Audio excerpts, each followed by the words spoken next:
स्वराज ट्रॅक्टरचे अधिकृत विक्रेते लक्ष्मी ट्रॅक्टर, कळंब, तालुका आंबेगाव येथे मिळेल ट्रॅक्टर दुरुस्ती।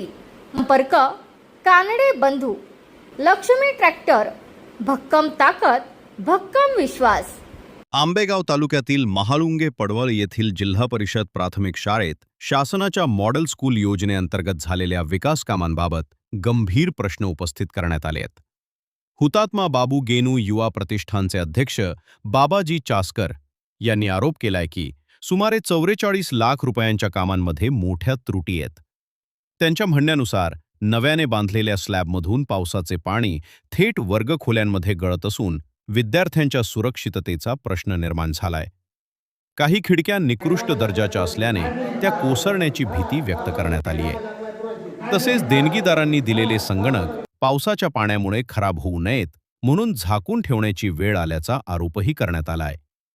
या प्रकरणी उच्चस्तरीय चौकशी करून दोषींवर कारवाई करण्याची मागणी करण्यात आली असून कारवाई न झाल्यास घोडेगाव पंचायत समिती कार्यालयासमोर आमरण आंदोलन करण्याचा इशाराही देण्यात आलाय। दरम्यान गटशिक्षणाधिकारी यांच्याशी संपर्क साधला असता संबंधित अधिकाऱ्यांना आवश्यक सूचना देण्यात आल्याचे त्यांनी सांगितले। सध्या स्लॅबवर ताडपत्री टाकून पावसापासून तात्पुरता बचाव करण्यात आलाय। या प्रकरणाची सखोल चौकशी करून वस्तुस्थिती समोर आणावी अशी ग्रामस्थांची मागणी आहे।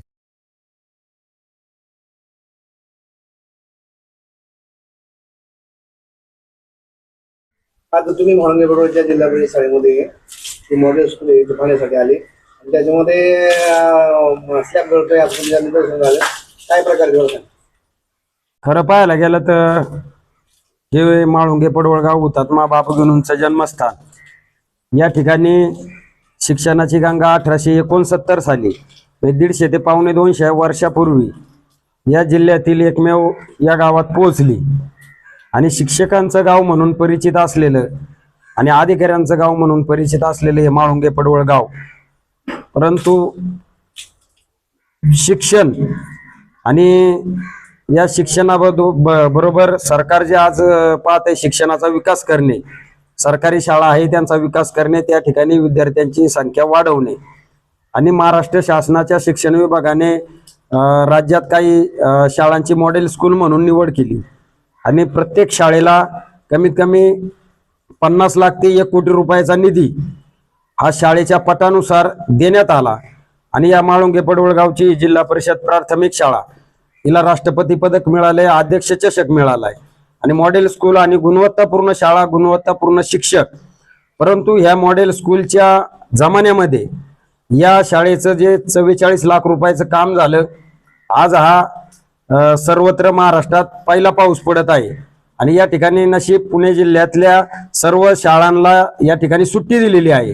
या ठिकाणी पहिली ते 4थी मुलं शिकतात, परंतु मगाशी जे आपण पाहिलं का या ठिकाणी एवढा निधी खर्च होऊन या ठिकाणी जवळजवळ शाळा दुरुस्तीसाठी 24 लाख रुपये म्हणजे वरचं PCC करणे या स्लॅबला आणि कलर काम करणे, खिडक्या बसवण्यासाठी 24 लाख रुपयाचा निधी असताना कॉन्ट्रॅक्टरचा हलगर्जीपणा, त्याचबरोबर यावर नियंत्रण ठेवणारे या विभागाचे गट शिक्षण अधिकारी, गट विकास अधिकारी आणि शालेय शिक्षण विभागाचे सर्व अधिकारी वर्ग, त्याचप्रमाणे हे ज्यांच्या अंडर काम येतं असा पंचायत समितीचा बांधकाम विभाग, मगाशी बांधकाम विभागाचे परदेशीराव साहेब यांना फोन करण्यात आलेला होता, परंतु परदेशीराव साहेबांनी उडवाउडीची उत्तरे दिली।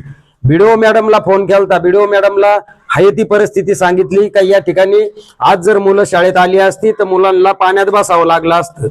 या ठिकाणी आपण जे स्लॅब पाहिजे त्याचे पोपडे पडू शकतात, खिडक्या अंगावर पडतात, एखादा मुलगा जखमी होऊ शकतो, या वरांड्यात जे पाणी याच्याहून लहान मुलं सटकून डोक्यावर पडू शकतात, एखादी दुर्घटना घडू शकतात आणि याला मग जबाबदार कोण? एवढे कोटी रुपयाचा हा जनतेचा पैसा सरकारने चांगल्या कामासाठी लावलेला, परंतु या अधिकाऱ्यांचं लक्ष नसल्यामुळं मनमानी कॉन्ट्रॅक्टर त्यांच्या पद्धतीने काम करीत आहे। या कामाचे कॉन्ट्रॅक्टर आहे सुधीर कातोरे म्हणून आणि सब कॉन्ट्रॅक्टर आहे श्री आकाश जाधव। या दोघांनी सपशेल या कामाकडे दुर्लक्ष करून या कामाला घोडीला घोडा लावून या ठिकाणी ही शाळा आता ही आपण पाहतोय मागे एक बोर्ड आहे, 2011ला ज्यावेळेस ही नवीन इमारत बांधली गेली तर त्यावेळेस या तालुक्याचे आमदार माननीय नामदार दिलीपरावजी वळसे पाटील विधानसभेचे माननीय अध्यक्ष होते. त्यांच्या काळात ही इमारत ज्यावेळेस झाली त्यावेळेस इमारत चांगल्या स्थितीत होती. ही दुरुस्ती करायच्या अगोदर इमारत गळत नव्हती.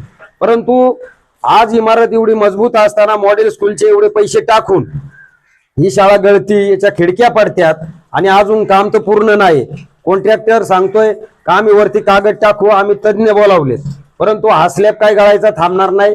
या स्लॅबच्या PCC मध्ये काही चुका झालेल्या आहेत, त्याच्यामुळे हे गळत आहे आणि कालांतराने हे पडणार आहे. लहान मुलांचे इथं अपघात होणार आहे.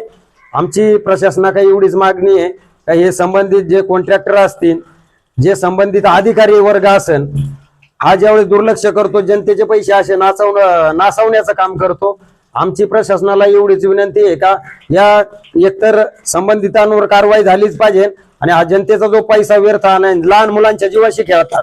या काही अधिकाऱ्याला आज सकाळपासून एवढा पाऊस आहे, अतिवृष्टी चालू आहे, शाळेत मुलं आल्यात का नाही किंवा जरी पुणे जिल्ह्याला अलर्ट जाहीर केलाय आणि शाळांना सुट्टी दिली, परंतु शाळांची काय परिस्थिती व आम्ही ग्रामस्थ या ठिकाणी शालेय व्यवस्थापन समितीचे अध्यक्ष योगेश पडवळ आहे, हे सुद्धा वारंवार कॉन्ट्रॅक्टरला सूचना देत होते, अधिकाऱ्यांना सूचना देत होते, परंतु काम चालू असताना या अधिकारी इकडे भटकले सुद्धा नाही.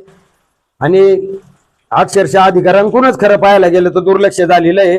तर हे आहे तसं काम चांगल्या पद्धतीत अधिकाऱ्यांनी करावा आणि जर काम चांगलं नाही झालं तर या ठिकाणी आम्ही ग्रामस्थ इशारा देतोय, आम्ही त्यांच्या विरुद्ध जरूर आहे ना आमरण उपोषण त्यांच्या ऑफिसमध्ये आंदोलन करू.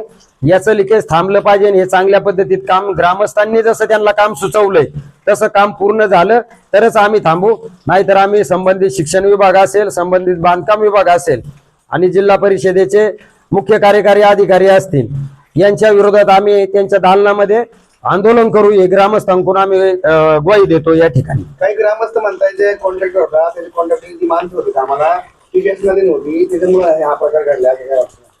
मग कामगार वर्ग या ठिकाणी काम चालू होतं रात्रंदिवस, घाईगडबडीत उद्घाटनाचा मोठा त्यांना घाई करायची होती सरकारला. या ठिकाणी कामगार काही मुक्कामी इथं स्वयंपाक बनवायचे. कामगार वर्ग हे ठीक आहे, तो त्यांचं दारू पित असेल नाही तर काही करीत असेल, परंतु ते कामगार नीट काम करतात का नाही, त्यांचा मॅनेजर कोण आहे, कॉन्ट्रॅक्टर कोण आहे, तर हे कधीच हे चित्र या ठिकाणी दिसलं नाही. आणि मग अशा लोकांकडून आपण कामाची अपेक्षा काय ठेवायची. किचन मध्ये पण पाणी आले. मग त्या ठिकाणी सगळा पोषण आहाराचा भिजला जातो. त्या ठिकाणी जे कलामंच आहे त्याची किंमत आहे 3 लाख रुपये आणि त्या 3 लाखामध्ये पाणी किचन शेड मध्ये जाते. मुलांना जो पोषण आहार भेटतो त्याच्या गुणी भिजल्या जातात. याला जबाबदार कोण आहे हा बी विचार करावा. शिक्षकांनी शेवटी पैसे काढून त्या ठिकाणी कागद आणले आणि तो माल झाकून ठेवला. असा शिक्षण विभागाचा हा भोंगळ कारभार आहे. गट शिक्षण अधिकारी तर इथं आम्हाला 2 वर्ष कोण आहे हे समजलं नाही. अशी अवस्था या ठिकाणी या आंबेगाव तालुक्यात आहे. आणि राज्यात जे जे मॉडेल स्कूल झाले, जिल्ह्यात झालेत, माझ्या तर मते सरकारने त्याची सगळ्यांची चौकशी लावावं. कोण कोण अधिकारी दोषी आहे, कोण कोण कॉन्ट्रॅक्टर दोषी आहे, का ही योजना कॉन्ट्रॅक्टरला खुश करण्यासाठी मॉडेल स्कूलची योजना होती हे बी सरकारने तपासलं पाहिजे. आणि या तालुक्याचे आमदार माननीय दिलीपरावजी वळसे पाटील आणि या तालुक्याचे खासदार अमोल कोल्हे साहेब, तुम्ही जरा या शाळांकडे लक्ष टाका, या कॉन्ट्रॅक्टरांकडे लक्ष टाका. तालुक्यात असंख्य कामं चालली आहे, पण कोणत्या दर्जाची चालली आहे तुमचं त्यांच्यावर कंट्रोल नाही. याचा अर्थ कॉन्ट्रॅक्टर तुमच्याशी काही संगनमत करतात काय, हा सुद्धा आम्हाला ग्रामस्थांना जनतेला मनात वाटतंय का हे सगळं तुमचीच मिलावट आहे काय. शिक्षणाधिकारी महिला आहेत मॅडम, हा इकडे आल्या होत्या. आता मला तर कळलं ते काल एक व्हिजिट मारून गेले इथून. सकाळी त्यांना ज्यावेळेस पाणी साठलं मी कॉल केला त्यावेळेस ते काल मी येऊन गेले, व्हिजिट मारून गेले. मॅडम म्हटलं काल पाऊस कमी होता, आज जास्त आहे, तुम्ही आज एकदा व्हिजिट मारा. या ठिकाणी उद्या शाळा भरणार आहे, मुलं कशी वाचणार. तर मॅडम म्हटले मी वरिष्ठांना सांगते. त्यानंतर त्यांनी गटविकास अधिकाऱ्यांना फोन केला. गटविकास अधिकाऱ्यांचा माझा फोन झाल्यावर गटविकास अधिकारी म्हटले आम्ही अभियंत्यांना सांगितलंय, परदेशी रावसाहेब म्हणून ते इथे येतात. उडूची उत्तर दिली. रावसाहेब म्हटले मी रोकडेंना पाठवतो, त्यांच्या हाताखाली जे उप अभियंता आहे ते बी आले नाही, काही नाही. या ठिकाणी मग कॉन्ट्रॅक्टर आलते आणि काही अल्ट्राटेक सिमेंटचे तज्ञ आले होते. काही स्लॅबची गळती कशी झाली ती कशी रोखली जाईल. शाळेतले आज अध्यक्ष म्हणा, शिक्षक वर्ग म्हणा, सगळा हजर आहे, बाकीचे अधिकारी हजर नाहीत. मग तीच मोठी शोकांतिका आहे ना. म्हणजे त्यांचे कुठेतरी लागेबंद आहे. या ठिकाणी आम्हा ग्रामस्थांना आमची मुलं शिकवायच्यात म्हणून आम्ही या ठिकाणी उभा आहेत. आणि ज्या शिक्षकांना इथं या शाळेत शिकवायचे ते भिजले नाही पाहिजे, त्यांचा खडू नाही भिजला पाहिजे आणि त्यांचा बोर्ड नाही भिजला पाहिजे, म्हणून ते काळजी करण्यासाठी आज सुट्टीच्या दिवशी शाळेत उपस्थित आहे. तुम्ही काय सांगता रे शेवटचा इशारा तुमचा काय? शेवटचा इशारा असा आहे का हे काम व्यवस्थित ओके नाही झालं तर गट विकास अधिकारी सौ रुपाली धोका मॅडम, गट शिक्षण अधिकारी आणि गट विकास अधिकारी प्रमिला वाळुंज मॅडम आणि जिल्हा परिषदेचे सीओ आणि या तालुक्याचे आमदार